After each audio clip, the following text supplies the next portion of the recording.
اعوذ باللہ من الشیطان الرجیم بسم اللہ الرحمن الرحیم۔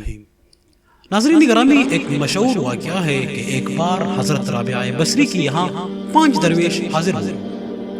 اتفاق سے وہ کھانے کا وقت تھا تو حضرت رابعہ بصری نے اپنی خادمہ کو الگ بلا کر پوچھا کہ مہمانوں کی تواضع کے لیے گھر میں کچھ کھانے کو ہے؟ تو خادمہ نے جواب دیا کہ صرف ایک روٹی موجود ہے۔ تو حضرت رابعہ بصری نے فرمایا کہ ایک روٹی سے کیا ہوگا، مہمانوں کے حصے میں تو ایک ایک ٹکڑا ہی آئے گا۔ یہ کہہ کر آپ مہمانوں کے پاس تشریف لے گئے کہ تھوڑی ہی دیر گزری تھی کہ ایک سوالی نے دروازے پر صدا لگائی۔ حضرت رابعہ بصری نے فرمایا کہ وہ ایک روٹی جو پڑی ہوئی ہے وہ اس ضرورت مند کو دے دو جو دروازے کے باہر کھڑا ہے۔ تو خادمہ نے حکم کے مطابق وہ روٹی اس سوالی کو دے دی اور حضرت رابعہ بصری نے مہمانوں کے ساتھ گفتگو میں مصروف ہو گئی۔ ناظرین، کچھ ہی دیر میں خادمہ واپس حاضر ہوئی اور اس نے عرض کیا کہ ایک شخص کھانا لے کر آیا ہے۔ تو حضرت رابعہ بصری نے پوچھا کہ کتنی روٹیاں ہیں؟ تو خادمہ نے جواب میں فرمایا کہ اس کے پاس 2 روٹیاں ہیں۔ تو حضرت رابعہ نے فرمایا کہ اسے واپس کر دو کیونکہ وہ شخص غلطی سے ہمارے گھر آیا ہے، وہ کھانا ہمارا نہیں ہے۔ تو ناظرین، خادمہ نے روٹیاں واپس کر دی کہ تھوڑی دیر میں واپس دروازے پر ایک اور شخص کھانا لے کر آیا۔ تو حضرت رابعہ بصری نے پھر سے پوچھا کہ اس کے پاس کتنی روٹیاں ہیں؟ تو خادمہ نے جواب میں فرمایا کہ اس کے 5 روٹیاں ہیں۔ تو حضرت رابعہ بصری نے جواباً فرمایا کہ اس بار بھی کھانا لانے والا غلطی سے ہمارے دروازے پر آیا ہے، اسے کہہ دو کہ وہ کھانا ہمارا نہیں ہے۔ تو ناظرین، اسی طرح تیسری بار ایک اور شخص کھانا لے کر آیا۔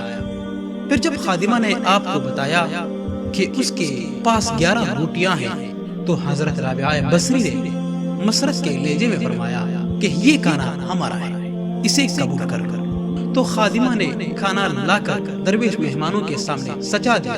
تو ناظرین، جب درویش کھانا کھا چکے تو ایک مہمان نے عرض کیا کہ 3 مختلف اشخاص کھانا لے کر آئے، تو افراد کو آپ نے واپس کر دیا مگر تیسرے شخص کے لائے ہوئے کھانے کو آپ نے قبول فرما لیا، آخر اس میں راز کیا ہے؟ تو حضرت رابعہ بصری نے درویشوں کو مخاطب کرتے ہوئے فرمایا کہ اللہ تعالیٰ جل جلالہ فرماتا ہے کہ دنیا میں ایک کے بدلے 10 اور آخرت میں 70 دوں گا۔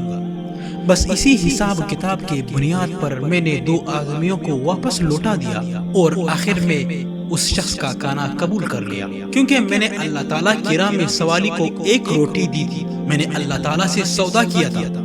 پھر جب ایک شخص 2 روٹیاں اور دوسرا 5 روٹیاں لے کر آیا تو میں نے جان لیا کہ یہ حساب درست نہیں۔ جب وہ تیسرا شخص 11 روٹیاں لے کر آیا تو میں نے کسی تردد کے بغیر انہیں قبول کر لیا، کیونکہ یہ عین حساب کے مطابق تھی اور دینے والے کی شان رضاکی کو ظاہر کر رہی تھی۔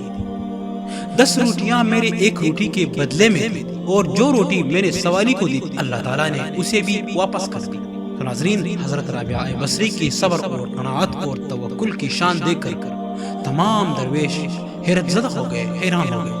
تو آخر میں ناظرین، ہمیں بھی اللہ تعالیٰ کی راہ میں دینا چاہیے، کیونکہ وہی ایک ذات ہے جو ہمیں 1 کے بدلے 10 بھی دیتا ہے، 1 کے بدلے 100 بھی دیتا ہے، بس ہمارا توکل پکا ہو ہمارے رب پر۔ تو ناظرین، اللہ تعالیٰ ہم سب کو صحیح راستے پہ چلنے کی توفیق عطا فرمائے اور ہمیں اللہ تعالیٰ کے راستے میں صدقہ کرنے کی توفیق عطا فرمائے۔ آخر میں اپنے اللہ تعالیٰ کے اس گناہگار بندے کو دعاؤں میں ضرور یاد رکھنا۔ اللہ حافظ۔